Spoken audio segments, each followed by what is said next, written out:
1. Hello, everybody, and welcome. Welcome to the Cosplay Podcast, episode number 33, our end-of-year review. And yes, we have an epileptic... Yeah, thank you, Dave. We now have to have an epileptic warning.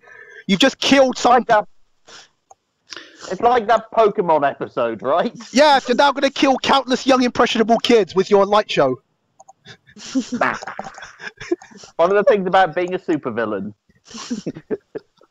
Okay, and 2017. So, how was everybody's 2017? Me personally, it was all right. I thought 2016 was a bittersweet year. Actually, you think about it. Yeah, everybody remembers how bad 2016. Everybody was dying. How many legendary people died that year? It was like, horrid. This year, it's not as if a lot of legendary people died this year, but I don't know. 2017, quite all right year. Quite all right year. Yeah. Sophie. Yeah, it's been alright. Cosplay wise, it's been pretty good. Got a lot of stuff done this year, so pretty proud of myself. Okay. Oh, bloody hell. As per usual, in my regular professionalism, I forgot to do the proper introductions. We have Sophie Harbour of Kyoto Creations, very infamous for her ability to do 20 quid costumes. You just have to ask her in her YouTube channel. No. No, I heard you do it. $20. Yeah, $20. $20. Yeah, it's $20, yeah. Yeah, $20. That's like 15 quid. And you got to misspell dollar. Yeah. And below me, we have the Dave Collier of the Rocket of Penguin. Yes, actually wearing a Joker prop right now, but we do this. Wait. Never before has a colander been used so well, I think. Dude, you've been misleading people all this time. That's like all the people that sign up for Sophie's channel because they want FNAF stuff. Anytime she posts stuff that is not FNAF related, they don't care. It's like... Nope. Don't get to know. No. It's not that they don't care. They give her hate mail when she does that. Yeah. Ad read.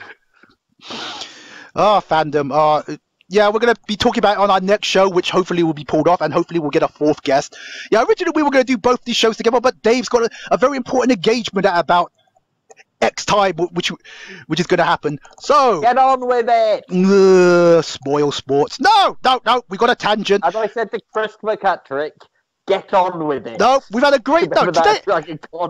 No, we've had a great year. We've had tons of really wicked movies. I mean, look at it. We had Lego Batman, we had Wonder Woman, and Justice League. You know what? I forgot everything else, guys. Yeah, guys. Oh, damn it! You guys are broken up. It's like, yeah, you can't dispute the fact that there's only been those really great movies: Lego Batman, Wonder Woman, Justice League.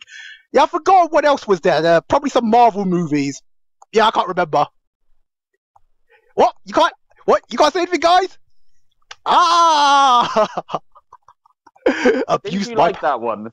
Yes. Guardians of the Galaxy, you like that one, right?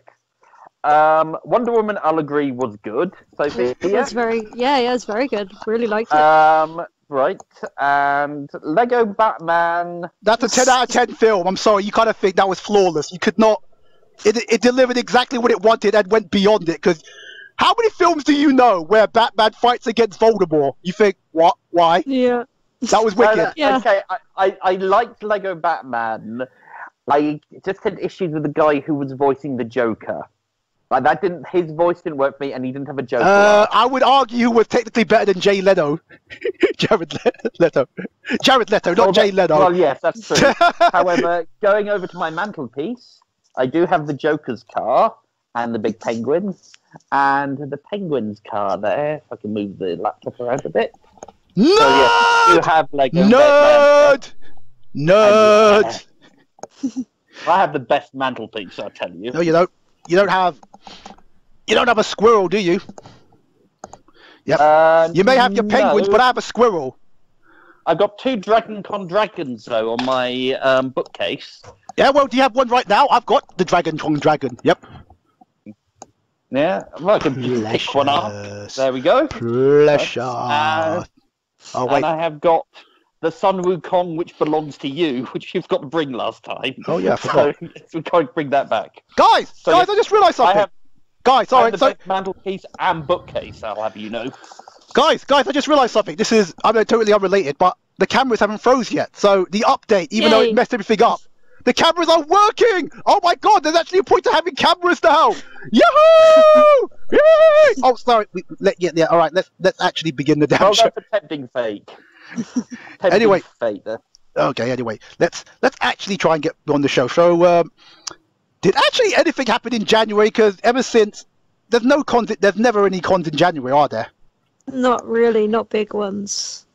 You came round my house and we did some work, and then you forgot to take all your stuff with you. So you've got to come around this January as well to my house. Yes, but that does not serve the viewers of the show, as few as they are, because that doesn't affect the whole of the UK fandom, unless of course said costume I help you work makes a major move and whatever.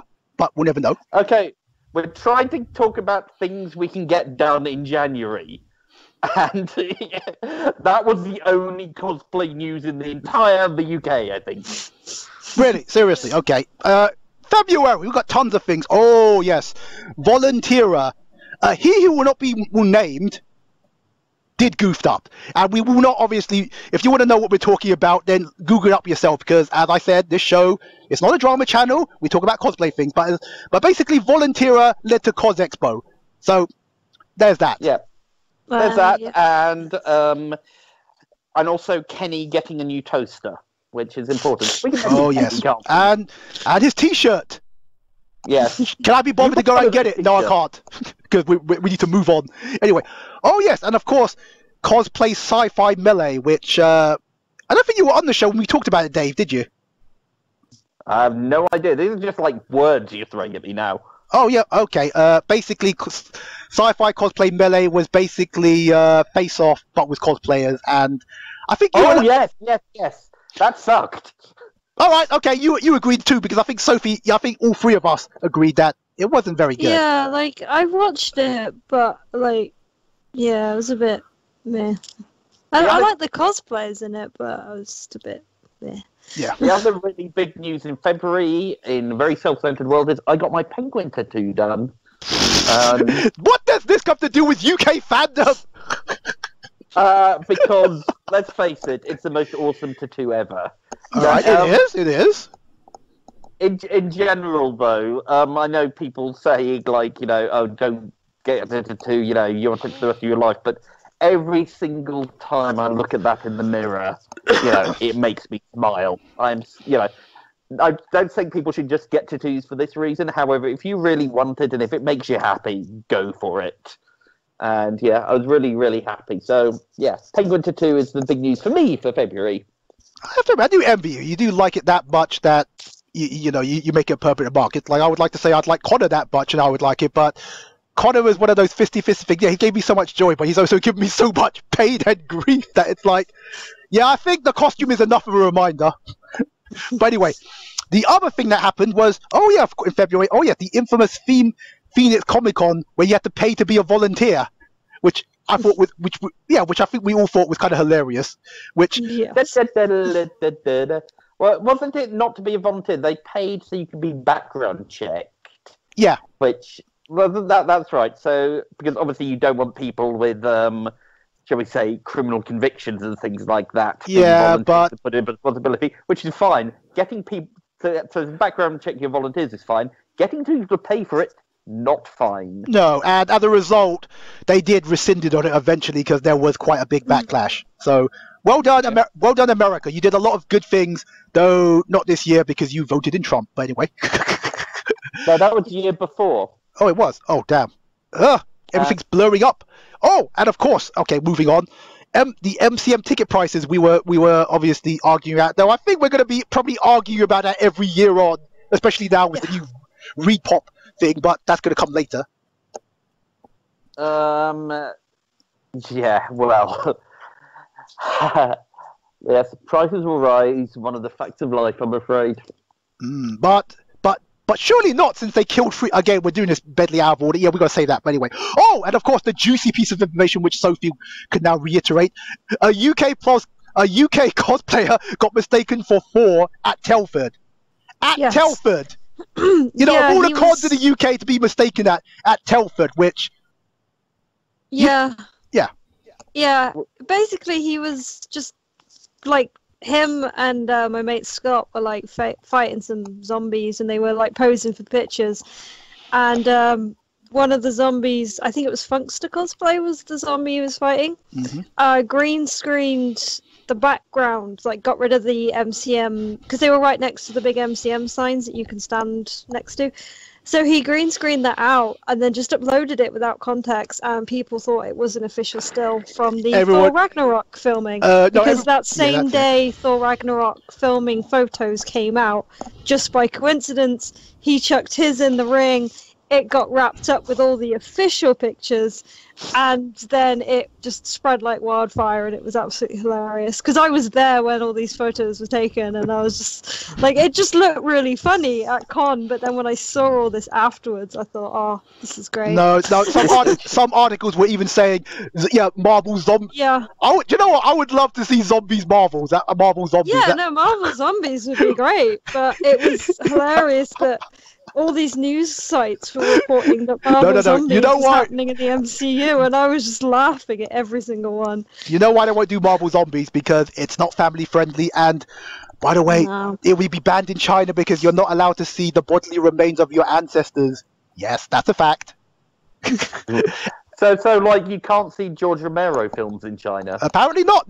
Because I know this is a big thing because apparently the Skeleton King in Blizzard and all that, they actually had to alter him so that you couldn't see any sort of remains and all that stuff.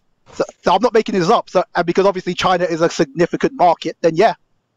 What about in like Lord of the Rings and stuff, where they've got very slightly Oathbreakers of Dunharrow? That was banned in China, was it? I might have to look into that, but apparently, no, it is actually a big thing, and apparently that was the other reason why Ghostbusters was banned in China, though. You didn't miss much, guys. Let's put it that way. Well, the good thing about the new Ghostbusters is it's so forgotten about now, that now if you just say Ghostbusters, everyone assumes it's the proper Ghostbusters.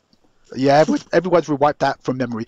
Anyway, wow, okay, nothing happened in February. No. All right, we're talking about February. Brain fart. So nothing happened in March then. They had MCM Brum. All right, okay, a quick recap, and I really do mean quick because I now have the power of silence. MCM Brum in March was actually really good. They had the big hall, and you got free entry into the craft show, which was happening at the other end of the NEC. So you got 2 cons for one. Good weekend, fun, very sunny, no rain. It's nice. All right, that's cool. And now we get into April, where here we go. Again, I don't know if we're gonna ever bother keep reporting this because yes, the Daily Mail. Well, actually, oddly enough, no. That does connect up to March because we did the show in April because time. Yes, the Daily Mail did another article on cosplayers at Brum. Yes, well, they always do, don't they? The problem, actually, yeah, the one problem is the same time MCM Brum was going on, the photography convention was happening. So a lot of photographers were taking pictures of cosplayers, and of course those were the ones that got sold to the Daily Mail because the photographers, weren't bothered. The actual cosplay photographer people that were there obviously wouldn't sell theirs, but people that didn't know were just selling them. That's why they got so many pictures, because it was the non MCM photographers that and slow news day, which basically meant that the con, when the Daily Mail went and had a little argument saying this thing young people are doing is obviously a criminal offence. How dare they? We didn't do this in the 1950s. We had rationing and we liked it. Yeah, pretty much. I think I've said this before, but was it the Daily Mail or the Daily Mirror that actually said Adolf Hitler was a great guy? Neither did that. The Daily Mail did say hurrah for the black shirts. Okay, that's proof of their prestigious lineage. Yeah, well, I should say that was the Oswald Mosley black shirts. Yeah, we don't like them. Anyway. Yeah, I hated to see a difference. Yeah.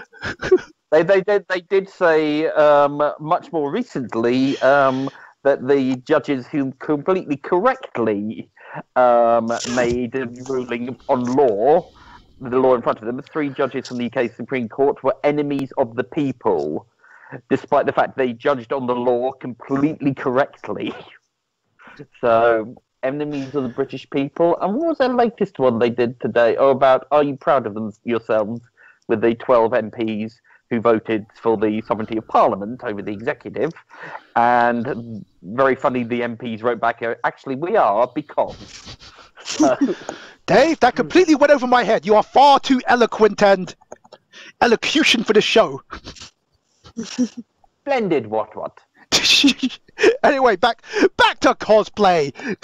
The muck and the grime. And the only other thing that happened, notable thing that we talked about was, Gamescom because we had a special because we invited Marie on from the Netherlands, formerly of French Canadian descent, and well, she's French Canadian. But anyway, sorry, that came off a bit wrong. Yeah, we love you, Marie. We love you. We want you to be back on. But anyway, we were talking about eloquency, Danny. Yeah. No, you carry on. Anyway, we were talking about Gamescom and their ridiculous draconian prop rules, which might have not been a bad thing because this was about the time of the terrorist attacks and of the recent terrorist attacks, but the rules were so strict that you weren't allowed to actually have weapons pointed at people. So a lot of the Overwatch cosplayers were literally walking around with signs saying, "This was my prop." Yeah. But they did, I can't remember if it was this year or last year, they did actually have a guy taking real weapons into a con. I mean, obviously this guy had some sort of mental disturbance or mental illness to try, because he thought that a particular actor had ruined his life or something. That happened a lot later. Yeah, that was David Jason Franks, and oddly enough, I probably should have put that in the damn item, and I've forgotten where. But I think we were definitely discussing that around January, but yeah, that was games. In May, we had the infamous Denver Comic Con with their indecent cosplay code, which specifically named out things like, you can't do Vampirella, those costumes are banned, and things like that. Vampire. Okay. You are familiar with said character, are you not? Is it sort of lots and lots of cleavage? Because that's what a lot more than cleavage. Basically, it's sort of. It's basically like a red thing which doesn't cover much. It doesn't cover much. It's like is it kill a kill level of lack of coverage? It's about the same. It's about the same ballpark. Yeah. It's about the same ballpark. You just think of it as, let's just basically say a normal bikini. I just googled it. Yes. Let's just basically say, a bikini would actually be quite more conservative. It's sort of a mankini, isn't it? Yeah. Yes. Yes. But on on a board like that, you can get away with it. But anyway, sorry. Not really suitable for a family show, though, I would suggest. No. Yeah, we had a bit of an interesting debate about that, about decency and blah, blah, blah. The other thing that happened, of course, in May was, the Cosplay World Masters, where Bryony almost starved. And had to be judged in the toilet. Yes. What? But, yeah. You weren't on that show, were you, Sophie? Yeah, okay. No. Yes, so... Wait, that means you don't watch my show! You traitor! Traitor! Shame! How can you be on my show for almost 2 years and not watch it? Shame! Oh, I didn't see that one. Can I just say one of the great joys in life is embarrassing Sophie because she turns red so easily. Yeah, you got that really. I can't tell. My screen is so whited out. Like my new camera is really bright. You've got what they call a what they call a porcelain complexion, isn't it? Yeah. Like my everything looks really, really bright, and I don't know how to alter my settings yet. It's still too new. Actually, quite a lot of things happened in May. Obviously, here's a lovely one. Oh yeah, May MCM. We had Donnie Yen, who was left at Euston Station. Yeah. Yep. Yeah, I didn't hear about that. Yep, however, I think given all the security stuff with MCM, I think that was really, really their focus there, and given what had happened before. So Is he I love the man, but he's not really technically A-list. He's MCM don't really, at least they didn't used to. Yeah. A minus, I'd say. Yeah. MCM don't really tend to get A-lists. It's not their focus. At least it wasn't. To be honest, we'll come to that later. Yeah, to be honest, cynically, I could even argue the same thing about San Diego Comic-Con. They get them for panels, but you're not going to literally be able to see Robert Downey Jr. because Robert Downey Jr. did say, "Yeah, I'll do a Comic-Con. Give me 1.5 million." Guess what? No Comic-Con had ever said yes. Well, it's one of the. I guess so. But Chris Hemsworth. Yeah, they'd make that. But Chris Hemsworth, he did get paid 300K for his Salt Lake Comic-Con appearance. Oh, which we'll get to later. Well, the way it works, actually, because I do know a few people, is the Comic-Con, the guys go to the Comic-Con and they get a guaranteed amount. So they make a certain amount of money for every photo and autograph and everything like that. And if they don't make enough over the weekend from that, then the con will guarantee to make it up to a certain figure. So it depends who you are, really, but...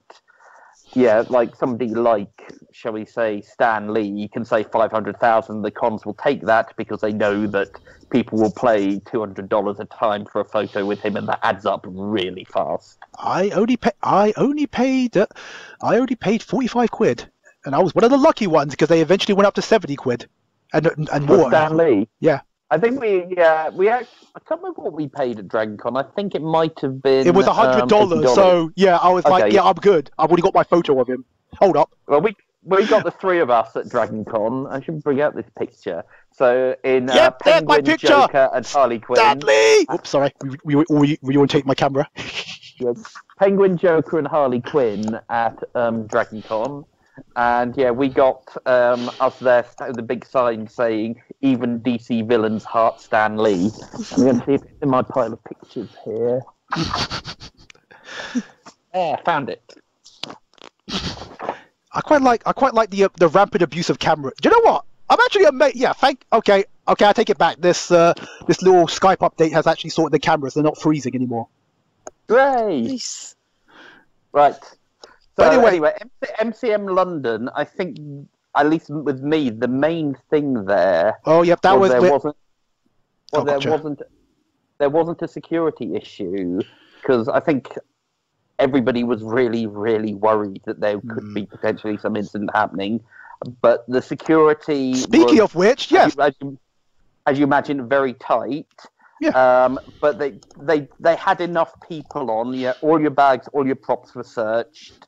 You know, they had sniffer dogs and stuff like that as you were going in, all that kind of stuff. So, I think they did a good job with security. And yes, it did take longer, but it wasn't ridiculous amounts of longer. So I think it was handled, I would say, pretty well in London. Given what had happened, I think we could all be thankful that there was no incident. Yeah, that was, we've already covered, the props restriction at MCM, and we did a big show on that. And the table of all the banned, to be honest, it was stuff that they did blatantly say was going to be banned. And well, you bring an actual bloody katana. What do you think will happen? God's sake. And of course, airsoft weapons. They were really laxed about the winter time. But again, we'll get back to that. And of course, after that, we get into August, where KitaCon happened, where shit literally did happen. Where Shitacon happened. We're missing out July. Oh yeah, we're missing out MCM Manchester. Oh, before we go there, just MCM London. UK qualifiers for WCS happened at MCM London. Oh, okay, all right. We wind back. All right, we'll skip back to July. Go then. Yeah. Yeah, and so my friend Frederica did it. Again, there was a real lack of teams going for this, and I do think it's a shame, but it's... How many teams was it this time? I think we did talk about this, didn't we? 5, I think, but it wasn't very many, and... Pretty much one more than last year, wasn't it? Because there was only 4 the year before. Yeah, but the UK is so bad at teams. It really is. And it's not just because, obviously, WCS is such a high competition, a lot of people don't think ready. But for C4, there wasn't very many teams going for it either. And having been massively let down by a teammate this year myself, it's like, why is the UK so bad at this? Yeah, I should say this was a C14. You know, well, obviously I can talk about this because I do enter some of these competitive cosplays. I think the problem is it's especially since as somebody, we did have a recent dialogue with somebody. They said they don't want to enter because they can't do performances. It's like they are only craftspeople. It's like I think that's what other scared people are, because it's like, me, it's like, bring it on. I will do performance. That's what I'm doing for Sun Wukong. But other people, it's like, okay, fuck that. I don't want to do performance. I think there's definitely some issues there, but then you team up with somebody who understands performance. You know what I mean? You work as a team, and anyway, the more time you spend on stage, the better you get at it. Because, well, Sophie, you personally didn't feel you were a stage person, and then you've been doing various acts, and yeah, I think you're getting really, really good at it now. I've done 3, and each one has been a little bit easier. So yeah, it's quite fun, actually. Anyway, we'll probably talk about that because you had a certain victory later on in the year. But anyway, we are still in July, and you know what? Yeah, I missed out Manchester. Stuff did happen in Manchester, didn't it, Dave? Yeah. Manchester, as usual, was the best UK con. We're talking about MCM Manchester here. It was I'll go there. Busy. It was pretty busy, actually. MCM London didn't seem as busy as previous years, but MCM Manchester actually did feel pretty busy. Our friend Sophie did very well and won the UK qualifiers for Euro Cosplay, which was awesome, and there was a really good pool of people going for it as well this year. We should point out that's Sophie Wright, not our Sophie. Yeah, there's too many Sophies in our scene. Yeah, not me. Yeah, the slightly taller Sophie. Yes. Considerably taller. Yes. But so it went. Yeah. So our friend Sophie, congratulations to her, of course. But it was a good. It was again the best con in Manchester. Security was, especially being Manchester, as you imagine, quite tight. Oh yes, because it was. Yeah. Yes. We don't dwell on that, but. Again, well organised, well done, lovely stage to work with. I didn't actually enter any competitions, which was a bit of a rarity for me. But yeah, it was a good little event. And MCM Manchester is still the best con in the UK, in my opinion. Ooh, we got some fodder for the next episode, which will be the Arbitrary Awards. Ooh. I love arbitrariness. I'm very good at it. Right, now we get back to August, where KitaCon happened, and rewind back where shit literally happened. Yeah, the con itself was great. Like, can't fault the con. Had a great time. Just they had the roommates across the hall from me. Dude shit himself in his hotel room. And lovely. And the corridor. And the corridor. And the outside of his door. And it wasn't the best thing. It did slightly ruin a little chunk of the con for me personally, because I had interrupted sleep and I didn't feel up to a lot of stuff on the Saturday. Like, I bowed out of the masquerade because I felt tired. Because my costume was very taxing on me all day, and with the lack of sleep from that, I decided I just wasn't going to do it. I wasn't getting judged, so I didn't mind, pulling out. But I was just a bit... Yeah. Next time, when it comes back in 2019, I've got a costume planned with a friend, so hopefully we'll be good doing that. And also, if you're getting so drunk that you lose control of your bowels, that's probably a sign which you should be drinking a bit less, maybe. Yes. In all fairness, that actually happened at Dragon Con, although it actually didn't happen during Dragon Con. It happened I think the Wednesday during... Yeah, does the Wednesday actually count as an official day, where apparently somebody did shat in the Marriott? One of the elevators, yeah. Oh, no. Of the glass elevators as well. No. Oh. Yeah, apparently so. I guess he was trying to no shame. I guess he was trying to moon like the denizens, but then let's not even speculate. Okay, I wasn't aware of that. Ooh. Oh, actually, I don't know. Was it the Wednesday or was it the Tuesday? Because I do remember in the official group somebody would say, "Somebody shot in the Marriott lift," or elevator if you're an American. Bleh. Oh. I wasn't Yeah. aware of that. Again, then, DragonCon people, yes, don't get too drunk. Which Yeah. are we moving on to DragonCon? 'Cause there Yes, wasn't we're in other September, incident there. and to be honest, the only really noticeable incident that happened at DragonCon was the infamous chair incident. Mm. Well, Which- that okay. As I understand it, though, the police did look into it. I mean, just to recap slightly, a chair was dropped or launched off a 10th floor balcony, and it hit somebody who was cosplaying Loki. And thank God they were, because their helmet, the hat, Saved their life, actually yeah. took the impact. So it was still a knock on the head. They still need to go to hospital. They had a couple of stitches, but it could have been a lot worse. Mm. As I understand it, the police did look into it, and they came to the conclusion it was sort of basically an accident. Huh? Because if somebody had thrown it off, the charge there would be attempted murder. It was sort of drunk and disorderly. How do you accidentally throw it? I mean, because the chair, correct me if I'm wrong. It wasn't accidentally thrown. As I understand it, and people might confirm if I've got this wrong, it was some drunken antics, and the chair got knocked, and it just happened to go over the edge. Weird, I know, Yeah, but it's just kind of the, just based on what it was, and they had security camera footage and stuff, it just looked like one of these sort of drunken antics that they shouldn't have been, but just sort of weird freak set of things. Yeah?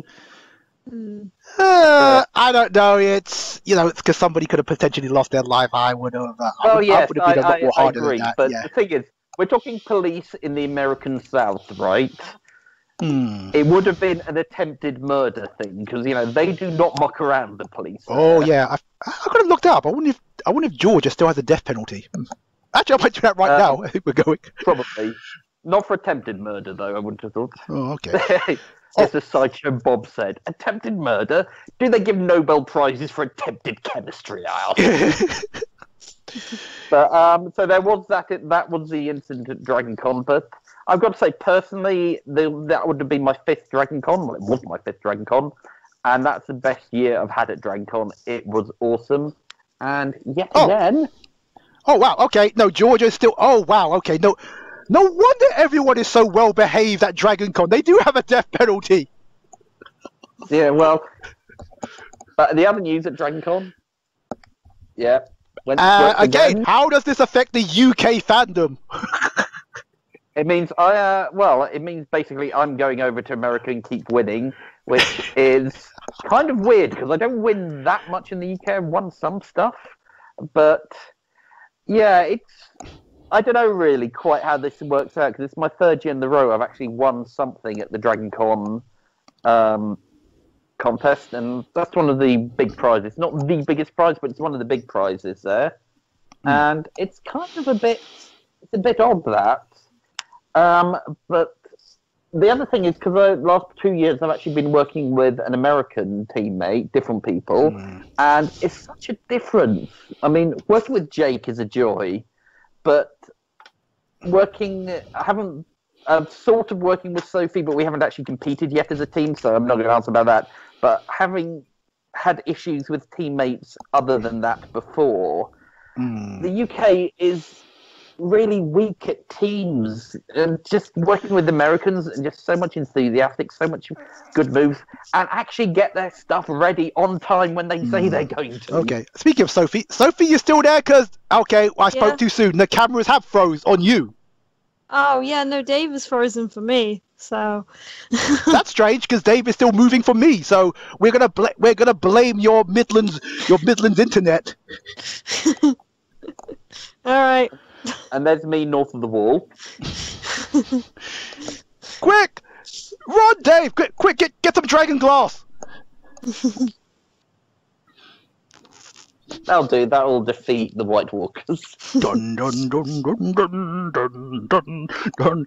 Oh God damn it! Dun, dun, dun, dun, dun, dun, dun, dun, Dun, dun. Yeah, dun, that. dun, dun, dun, No, I was actually trying to hum the White Walker theme because it is such a little, sort of menacing little thing. But anyway, we're going to get back to what happened in the year. Yeah, the tangent. Oh yeah, the only notable thing that happened in September was the Rose City Comic Con banned Nazi cosplays, which As we were talking about on that show, after what happened in Charlottesville, yeah, you don't really want those people around your conventions. You don't want to give them any excuse. No. I didn't want them even before Charlottesville, to be perfectly honest. Actually, talking of that, there was something recent that came up. You remember when we were talking about that topic in particular, and I mentioned that there was a furry that was going around? Oh, yes, we did cover that on our show, so yeah. He's appeared again at another recent furry convention, dressed in Nancy cosplay as a furry, spouting like Nancy slogans. He probably got thrown out, of course. I hope so. I wish I had 3 hands. I wish I could have a triple head. You know, they put a big cape over his costume and they took all of his stuff off him, and of course they chucked him out, but it was the same guy that was going around Anthrocon earlier in the year that was spouting Trump slogans and had a Confederate flag first. Jesus Christ!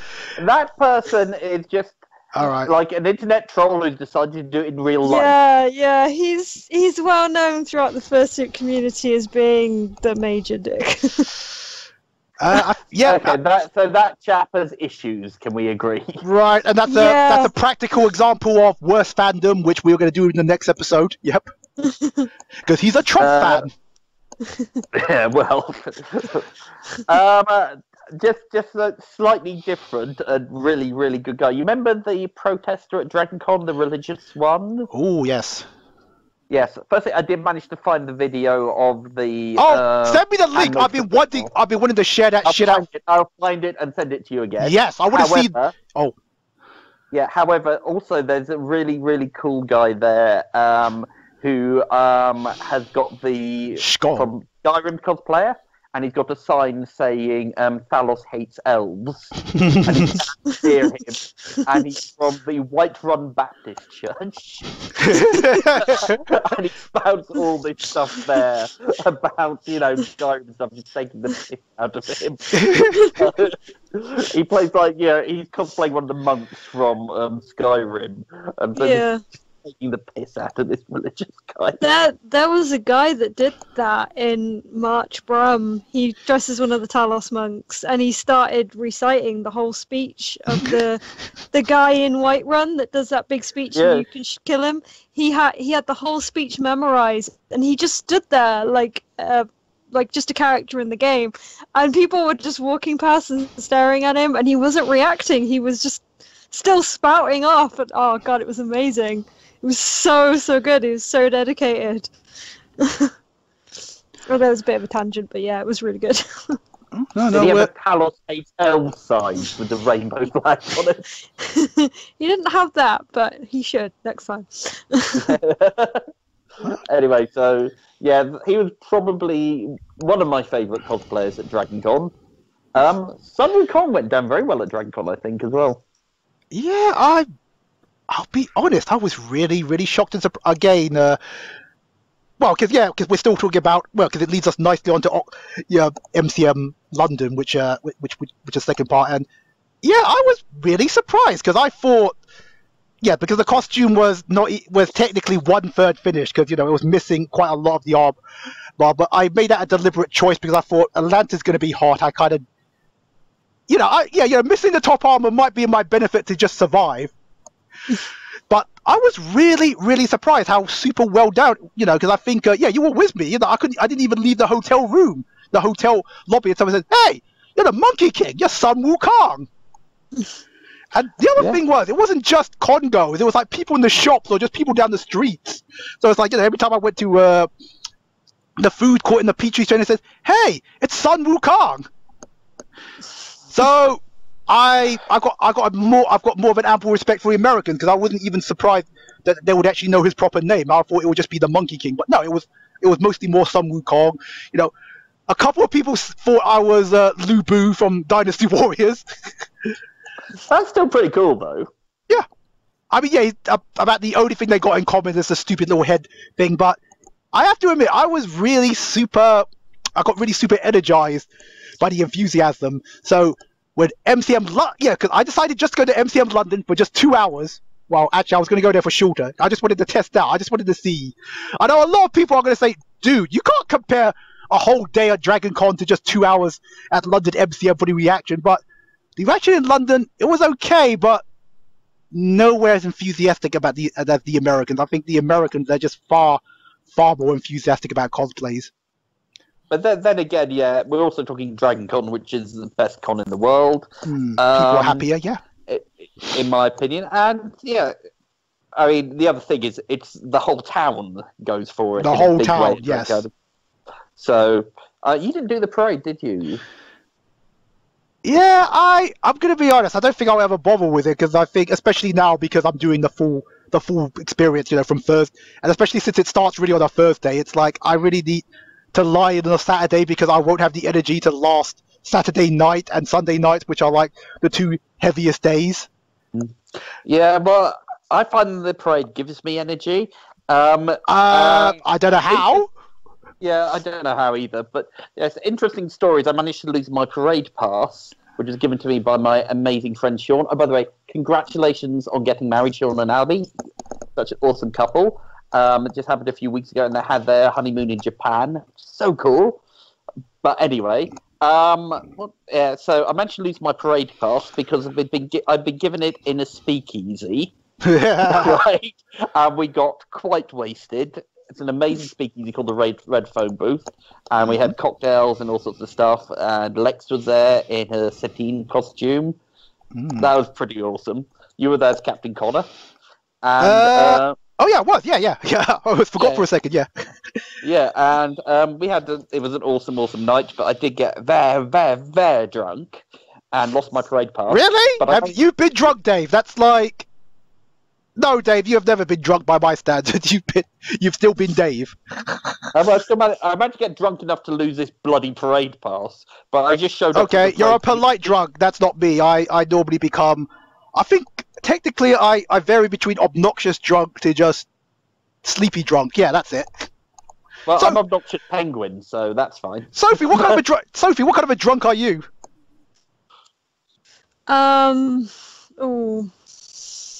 I'm not really sure. I don't get drunk, but it's very rare for me. Like mostly stupid drunk. Yay! And like really like agreeable to everything. Like if you do come to DragonCon, we have to take it in speakeasy though.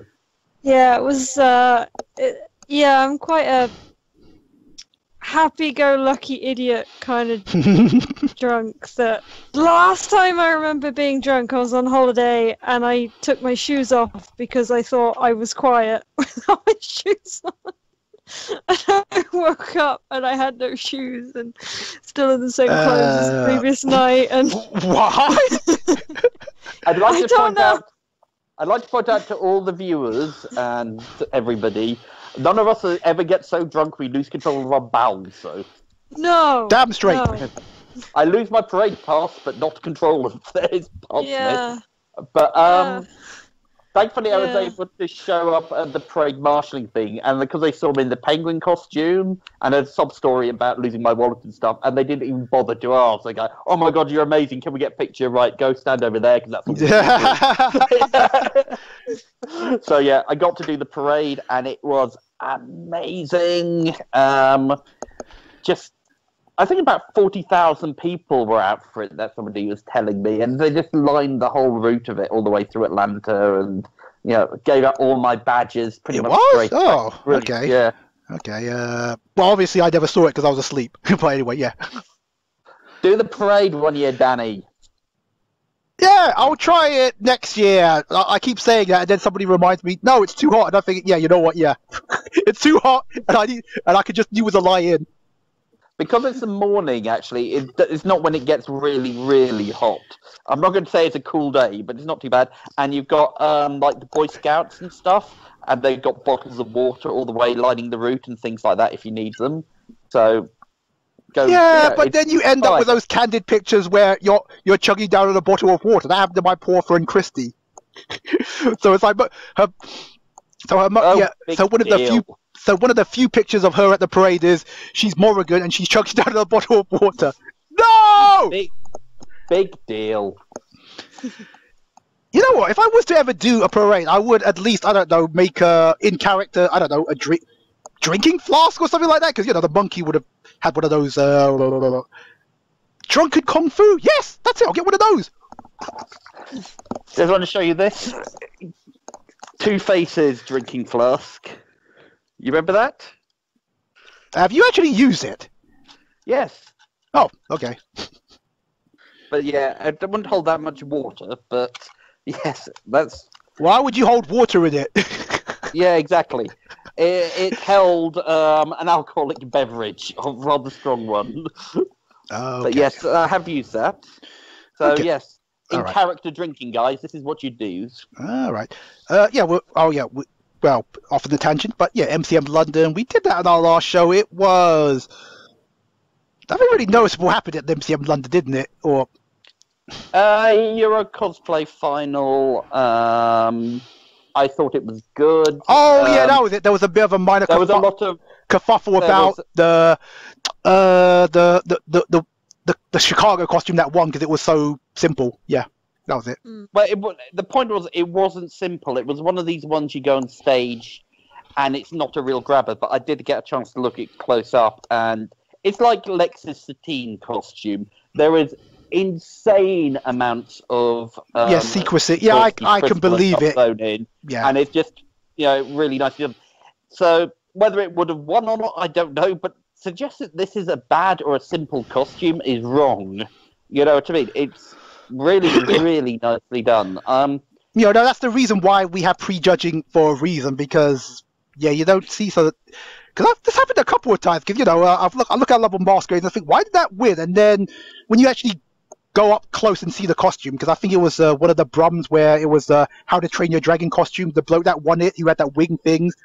From a distance, I was wondering, how did he win it? But then when you go up close, oh, okay, I get it. Yeah, no, I get it now. That is actually that is a really elaborate outfit. Yeah. Never second guess the judges, but we actually missed out the ECG qualifiers at EGX, which was at Birmingham, and I was lucky enough to be a guest at that one. So our friends, the other Sophie, again won that one. Sophie Wright, yes. Sophie Wright, busy little while. And she was teamed up with Alice Fedow, is that her last name? Fedow, I believe, yes. Probably wrong. Yeah, I'll probably have to put it on the correction bit on the next episode, but yeah. Sophie and Alice, who are both awesome people, won. I can't remember who won the solos. Wasn't anybody... No, but it was again a good competition. I was actually didn't enter the competition because I was actually guesting there, and it was a nicely run event. Obviously, being EGX, the focus is far more on gaming, but it was a good little giggle, and I enjoyed it. Only had to judge one day, which is good because I hate judging. I much prefer being in competition. And it was quite good fun, really. Okay. Do ECG, guys. Hopefully, we didn't actually do a show last month, which we were supposed to do, so this will be covering over. We had the BlizzCon Masquerade, which it was really good. I don't want to say it's probably one of the best masquerades in the world, but it is by my standards because it's not only high quality, but the presentation is probably the best because you have lovely multiple camera angles. I mean, you would cynically argue the World Cosplay Summit has it, but the problem is it's locked behind that awful Niku sort of thing. It's not really easy to get hold of unless you get it secondhand on YouTube. Yeah, that's true. I mean, DragonCon, they technically have all the setup to do that, but because they don't let you walk through your act beforehand, they keep missing beats. If you're being very dynamic on stage, like I am, they miss stuff. So for the second time out of 2, they managed to miss my costume change, which I'd built into the act. So, yeah. But the thing is, I didn't see it. So did BlizzCon, do they actually have skits as part of it? Or is it just... No, it is entirely all walk-ons. And I think there was a bit of a kerfuffle about who won it again this year, which there seems to be always when, contests, when you have really, really good content, people say, why did that not win it, X not win it?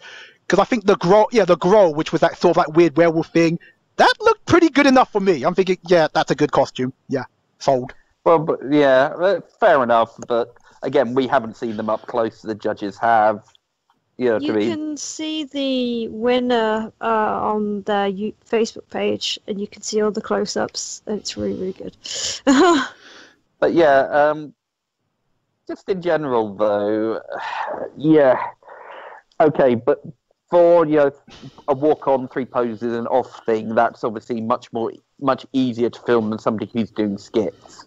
But it is. But presentation, I have to say, presentation makes a massive difference because it was the weird thing. I was actually trying to watch videos of KitaCon, and some of the videos were just really hard to watch because, it's fixed on one angle. But then I found another video where a guy consciously actually tracked the damn camera. It made a massive difference. It was just better to watch. You could see more details. And it's like, plus, the other issue we have, again, we'll probably have to touch this another show, is uploading masquerades is really hard because of a lot of people, they use copyrighted music, because that happened to me when I uploaded all of our Iacon one and it got silenced because there was so much copyrighted music that YouTube just killed the sound file. You can actually, how shall I put it, appeal against the fact they've muted it, and because if it's just background noise, that kind of thing, then they will generally remove it. And I've heard of cases, certainly for masquerades, where you can make that argument. Okay, I might have to give that a go because I think that's the only copy of the edited Iacon I got. But the other thing was, the reason why I say that is because, do you remember that really cool 4 Assassin decks we did? The only other video that wasn't Daddy Sharp's cam phone, the guy just played music over it because apparently he got copyrighted. So the whole act is useless because there's no dialogue. It's just background music, which doesn't even remotely match it. Hold up the prize we won for that one. Come on, hold up my prize. Hold up yours. No, I can't be bothered because I've got to walk through my laptop. Oh, well, speaking of winning prizes, though, Sophie, it's on to you now because we're in November. Oh, yes, we're in November. Yes, you're Beauty and the Beast. You came, you saw, and you conquered. Yes, we did. We got first place in the performance category on Saturday. Yay! I can do performance. I am good. You were really, really gassed on for the whole lot. Yeah, of that, it was a lot of fun. It was different. We were first on. Some of the people in the group had never done a masquerade before, so they're very, very nervous. But once they got off stage, they were like, I want to do it again, I want to do it again. And it was good. Like, the masquerade itself was well laid out. There was a technical issue. You know how they have the camera with the big, with next to the stage, they have the big screen that kind of shows, a more close-up version of the costume for the people at the back. That screwed up and stopped working halfway through the masquerade. So when it started flickering on and off, and then eventually it just died. We were on first, so we were okay, but the one thing I had a big problem with at this con, and such a huge problem, was they put the convention in a different part of the NEC from what they usually have it in. And I know that they used to have it back in the halls that it was in this time a few years back, but the con was a lot smaller then. It's gotten a lot bigger now. And those con halls they used were not big enough to support the amount of tickets that they sold. It was ridiculous. There was no flow of people, no natural flow of people. So there were people walking into each other and crossing over each other, and there were just people banging into each other and stuff like that. There were no... I didn't see any maps. Apparently there were maps around, but none of them had the sort of you are here sign so that we knew where to go. Nobody had any idea where anything actually was. The maps didn't really give any idea. Even though I looked at the show guides a few days before to kind of get an idea of where everything was. I only managed to find the cameras are one back, of my sorry. friends. I only managed to find one of my friends through pure luck. I completely missed a bunch of stalls that I wanted to go see.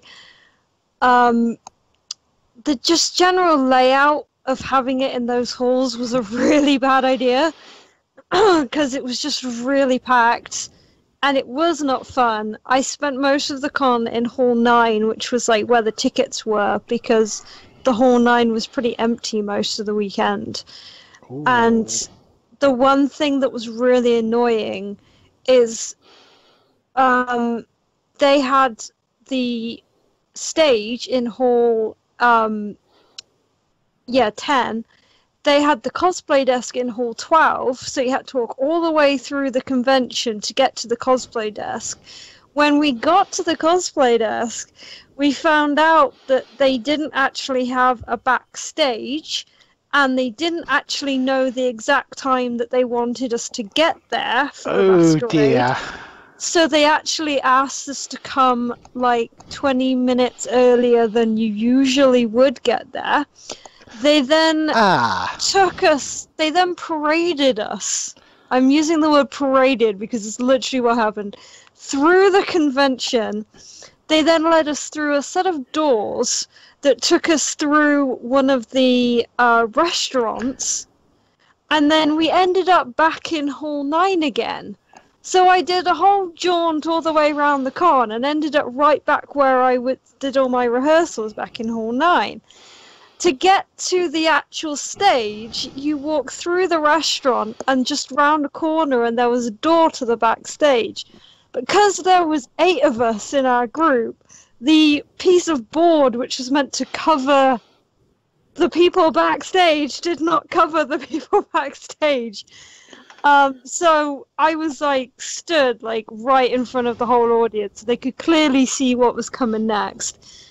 The stage itself was fine. I mean, it's usually quite small at Brum, and it was, pretty small, but it was good enough for what we needed. We could do our act on it. There was no issues with the size of the stage for the act, which was great. But I did spend I think the most time I spent was about an hour and a half on the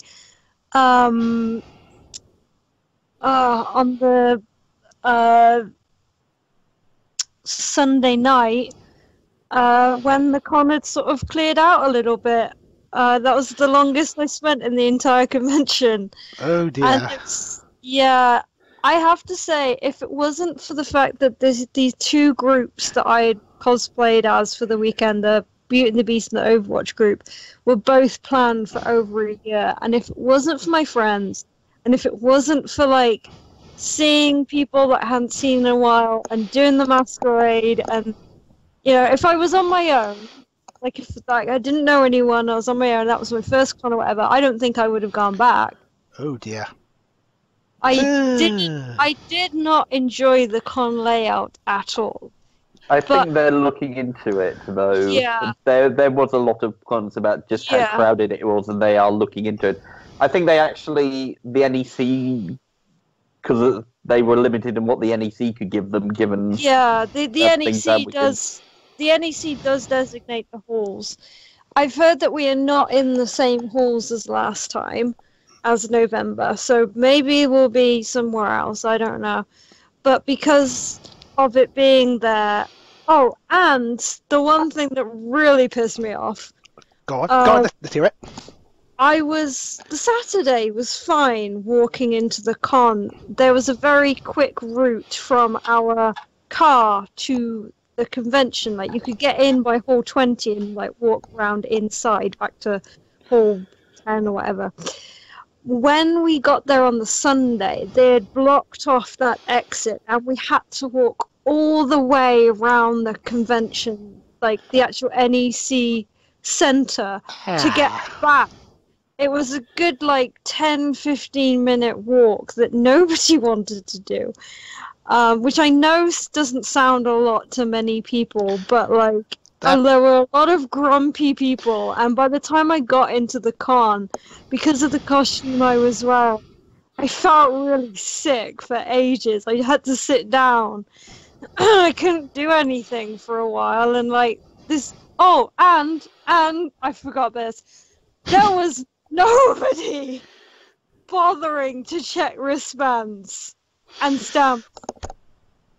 Like, the security guys, like, the thing that was stopping, like, the two sides of the con was a few entranceways that were blocked off by some metal fences, and the guys that were standing at those metal fences were not giving a single fuck. Like, you could have walked past them without a wristband and without a stamp, and nobody would have said anything.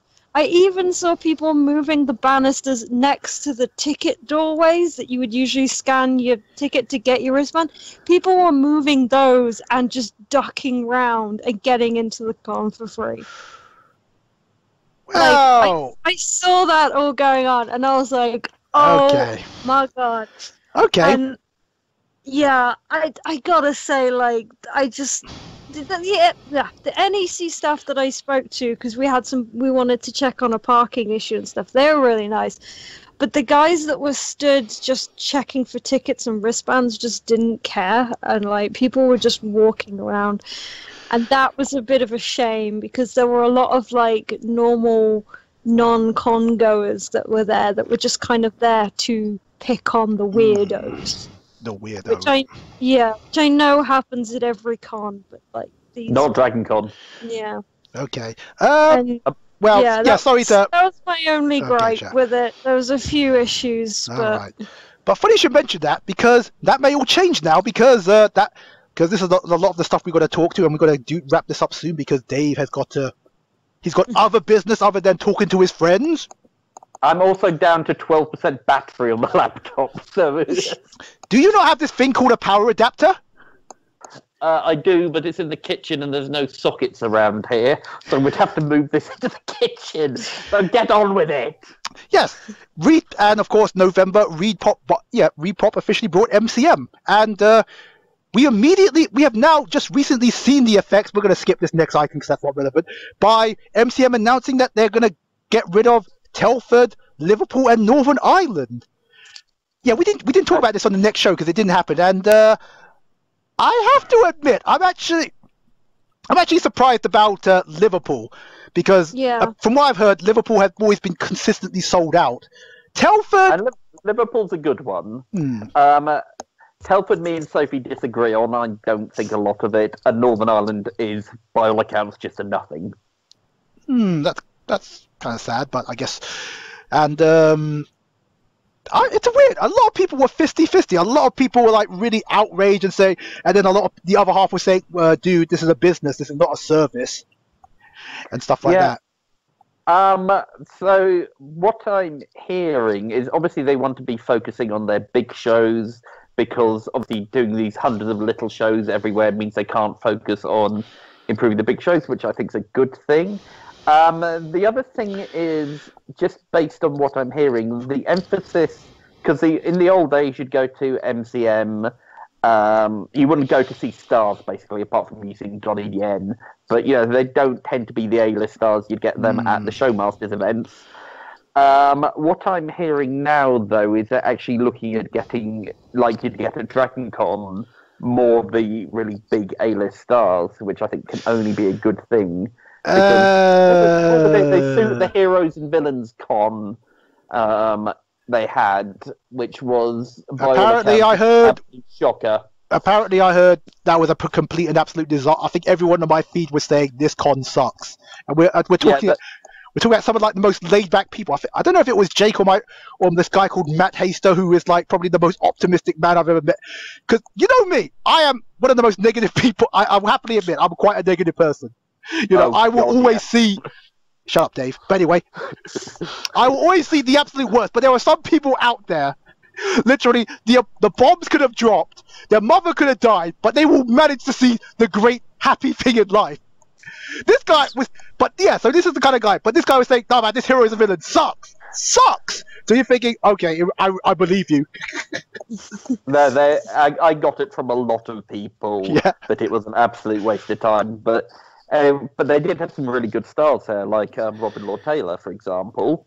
And one of the things which I believe MCM are looking to do now is to try to bring in more sort of A-list stars, really, Yeah, really cool people. I was taking a look at, Gotcha, Warwick Davis and the Red Dwarf guys, who are cool in their own way, but they we've live all at seen them cons. before, and they go to every con. Yeah, they live at cons. They're not really guests anymore. They're sort of like part of the furniture. I mean, they're great people. That's kind of the sad thing, because I've already met most of the Red Dwarf crew. Well, Daddy John Jules. I haven't actually met the others, in which... I've met Robert Llewellyn, and we had a good chat about makeup. And I also met Arnold Rimmer, what's his name? Barry, Chris Barry. Chris Barry, yeah. I've met the two Crichtons, not the two Hollies. Yeah. Norman Lovett and Hattie Hayridge. Yeah. I have not met Craig Charles yet, though, and I need him to complete the set.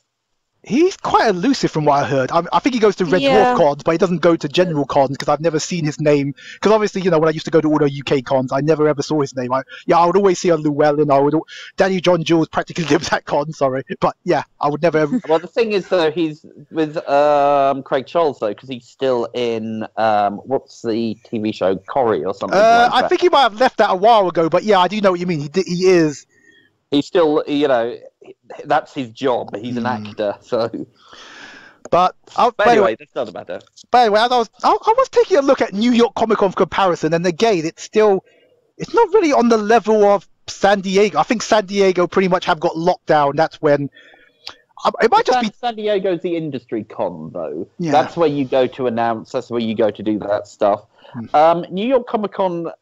I wasn't going to bring this up, but I might as well. I was very much considering going to New York Comic Con until I discovered you can't actually buy a ticket for all 4 days. No, you can't. You've got to buy it for single days, and it's like a lottery whether you'll get it or not. And I'm thinking, what if I'm going to be buying a flight to the States, plus hotels and everything like that? No, I would make damn sure I can see the whole thing. Get in every day. Yeah, because we never did this episode because technical difficulties, but yeah, Repop have got introduced, because New York Comic Con, they've introduced things like profiles now, so that you can't buy a ticket unless you have an actual profile, because they want to stop scalping, because that's how sort of Obi described it. I am curious whether or not they're going to introduce a similar system. As far as I'm aware, we've never had a ticket scalping problem with MCM like ever, because it is still, you could always buy tickets even on the day. Yeah. It's a capacity thing, really, with New York and stuff. But yeah, scalping and touting was a problem. I don't know whether they're going to be looking into it for the UK. I would suggest they probably wouldn't bother unless they feel it's a problem and they have to. And I don't see why they would. But as you were mentioning, I was wondering if they would introduce a similar thing, because technically they would make more money by selling separate days rather than a weekend pass. Well, no, it's a capacity thing in terms. I think they'll still sell the weekend pass. I think it was a capacity thing with New York Comic Con, which is I think only 30,000 people are allowed in the venue at any time, maybe a bit less than that. And so the entire logic is, well, lots more people than that obviously want to go. So why don't we make everyone have to go for daily stuff, and then you've got to, but that way we can get much more people in. And you've got to win a lottery basically to see if you get tickets, like the Olympics all over again. But again, for somebody like me, if I'm going, I'm bloody well want to go for all 4 days, or at least have a ticket. Yeah, basically it'll turn into San Diego Comic Con, where it is indeed a lottery. And in matter of fact, many people have applied and they failed to get in, so they ended up going to other cons like Stanley's. It's called LA Comic Con. It was called Comikaze, but. Speaking of San Diego, I think this is the last piece of news, and this nicely wraps it up because we're getting to that 8 o'clock line. San Diego Comic 10%. Yep, San Diego Comic Con. San Diego Comic Con wins the Comic Con trademark dispute with Salt Lake City, and Salt Lake City is forced to pay $500K. So it's official, guys. San Diego Comic Con actually have the official copyright to Comic Con, even though the last couple of in the States. Yes. So how does this affect the UK? Not even slightly. Oh, that's true. Yeah, because I was having a go at you earlier, but yeah. U.S. court judgments like this sort of thing are between the things of the USA. Even if they've copyrighted Comic-Con in the UK, then they could potentially go after anybody else using Comic-Con. I suggest they probably haven't, or if they did, they wouldn't bother. But Why they went for Okay, that's a damn shame because another matter. I Okay. don't know. Okay, that's a damn shame because I just really wanted MCM to stop calling themselves London Comic Con because I always thought that was bloody pretentious. Well, they just call themselves MCM Expo anyway. Does it really matter? Do you know? No, officially it is called London, but obviously among everybody else, we just call it MCM. I don't think I don't think anybody I know actually calls it London Comic Con. Yeah, but whatever. It's it's I think as far as UK cons, an absolute irrelevance twice over. Quite frankly. I mean, I don't know. I just thought it was funny. There was another issue with copyright, but no, that wasn't worth mentioning. And yeah, that was the review of 2017. I think we already mentioned it at the beginning, but yeah, 2017 wasn't a bad year. I went to less cons, and I think I'm of the mindset now that probably going to fewer cons is actually a good thing because a lot of people were arguing, "Oh my God, there's less cons to go to." I'm thinking, why would you complain? Why would you complain about it? There's too many cons to go to. Mm. It's like Worcester's getting 2 next year. Oh my God, 2! It'll probably fill the void of losing Telford now, wouldn't it? And Liverpool, even though you probably didn't go to Liverpool. Yeah. No, well, I'm not actually going to the one con. I'm only doing out of the 2, I'm only doing one of the Worcester. I think these tiny little local ones, I think they've kind of missed the boat, a lot of them. But so long as it goes better than, what was the Blackpool one a few years ago, you remember that? Oh, yep, 2015 winner of biggest cock-up of the year. Yeah, and that's going some, given 2015. I don't know, the thing about these little cons is obviously they make a decent amount of money back. It's, some of them, they have, I'd say, rudimentary guests. You'd see your Warwick Davis, and because everything has con now. Because I'm seeing Reading Comic Con. Watford had a Comic Con apparently. The smallest one I've ever done is Northampton, although I was guesting at that one. It was actually quite fun, but it was really, really small. It's like Northampton Cricket Ground.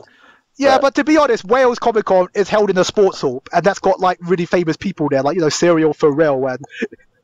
I've been to one that was really held in a town hall. It was so tiny. I don't think I'd ever been to such a small convention. It's ridiculous. Yeah, let's just stick to the big ones and Dragon Con. Yeah. Yeah, well. Speaking of small cons, though, did anyone do LSCC, London Super Comic Con? Apparently, from what I heard, it was empty. It was just basically empty, which is saying something considering it was actually quite a tiny space to begin with. So, I've been to the place where it's held, and it is quite cramped. It is, because the way it's subdivided, it is like a little business convention center, and yeah, it's a shame, but. And also, if you go to the LSCC websites and pages like that, there is absolutely no mention of them doing anything in 2018. Despite the fact they say they would, and we still have not confirmed whether or not those rumours were true that MCM were going to buy London Super Comic Con, especially since they've been acquired by ReedPop. Whether or not that. Why would they buy them? What would it gain them? Well, you're the one that gave me the rumours, so. How did I give you that rumour? That sounds at crazy. Dragon Con. At Dragon Con. Why would MCM's already got 2 London Comic Cons? Why would it possibly want to have? That makes no sense. Because MCM, they're the new Disney, because Disney, they recently bought Fox. They want to own everything. They want to own all the cons. They're basically it's. Oh my God! I almost forgot the name of Transformers. It's like no. It's like MCM. They're like Unicron. They want to swallow up. They want all the conventions. Quote of the year: MCM is like Unicron.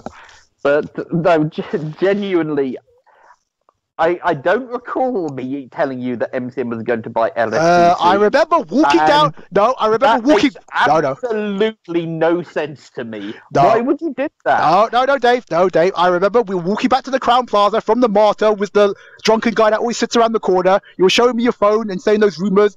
And then I reported it a week later on the show. You're the source! God damn it!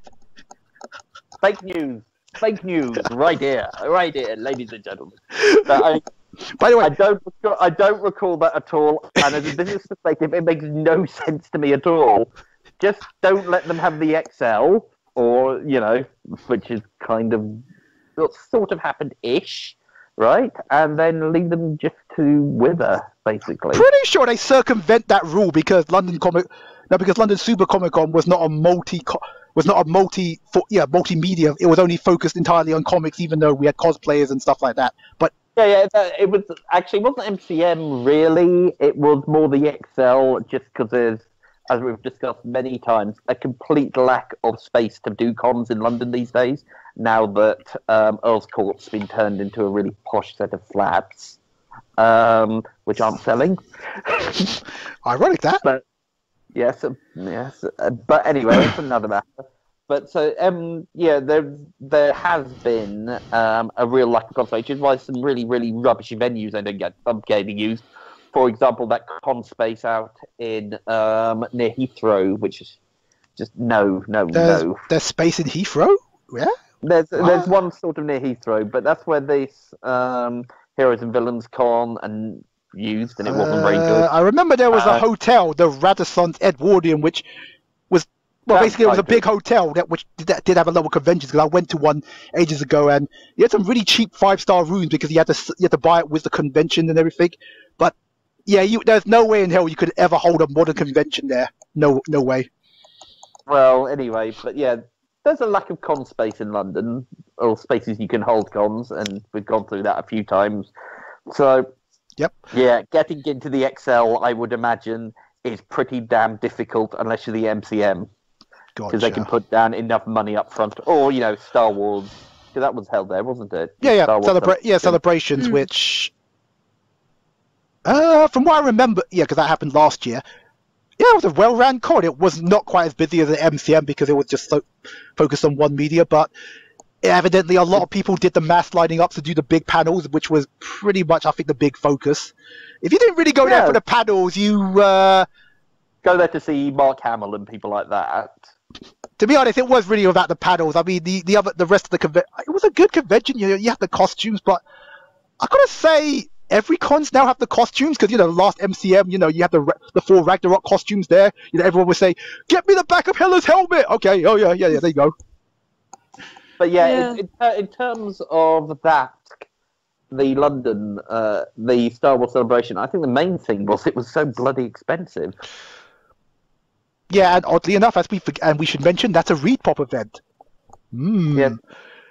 But apparently the New York one was even worse. Do you remember? Well, you remember real life Peter Griffin? Yeah. Yeah, our awesome friend from Dragon Con. Yeah, because he did the New York one, and it cost him so much money he couldn't do Dragon Con this year. That's why we couldn't see him. But he'll be back in 2018. Blimey. Okay. By the way, yep. To wrap up real the life show, Peter Griffin is awesome. Oh, yep. I missed him. Yeah, he was here. Oh, yeah, he wasn't here this year, but he was the year. I missed him the year last year when he was doing Han Solo Family Griffin. Yeah, that parody was it? Yeah, that's right. He was Peter Griffin, Han Solo. Yeah. But he was also Sergeant Slaughter, who I remember from my wrestling day, wrestling watching days in the early 90s. How could I miss that? Bloody hell! But anyway, all the wrestlers there, all the early 90s wrestlers, they're like Hulk Hogan and Ric Flair and Jake the Snake Roberts and stuff. There's a big meetup at Dragon Con. You need to go to this, Danny, if you like that stuff. I would, but there were so many good meetups, like the Overwatch one, obviously my own Assassin's Creed ones.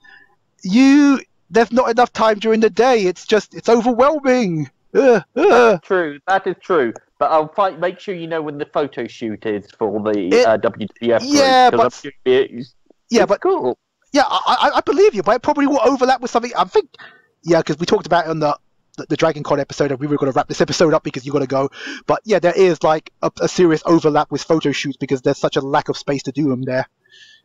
Well, they've got 8 sets of stairs now. Yeah, that's about it. Like yeah. But Sophie, 2017 final conclusions.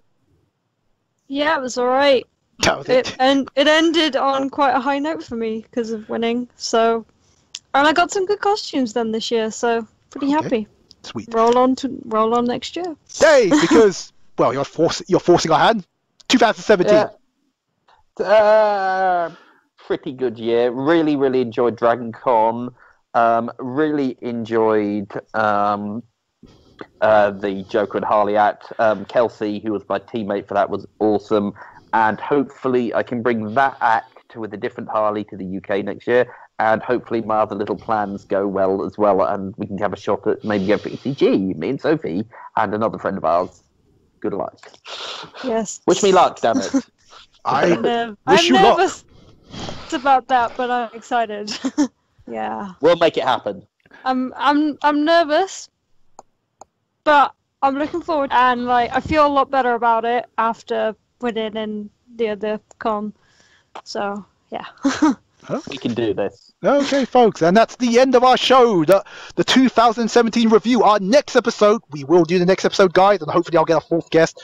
The Arbitrary Awards, where we talk about cool, made-up categories like worst fandom, or good things, or stuff that we're going to see the end of. Damn, that's not how you put it, Dave. What was it? Things that... the Goodbye and Good Riddance Awards. Yes! Cool. But anyway, so I also have to see is goodbye, and that was Sophie Harbour of Kyoto Creations, and we'll find you on the Facebooks. The Facebooks and the Instagrams. My DeviantArt's pretty much dead, so just ignore that. And of course YouTube. And of course the YouTube, where you can demand 20 quid fat Five Nights at Freddy costumes. Yeah. You won't get it, you'll just get trolled, but you know. And Dave, you're the Rocket Penguin of just the Facebook, right? Nothing else. And I don't even update the Facebook because they kept asking me for money to give me like even half good show reach. So I'm just a guy. I am they're just doing that the with Penguin me. or the Joker. So yeah, I'm me, and sod the rest of you. Yeah. Okay, folks. Adios. Bye bye.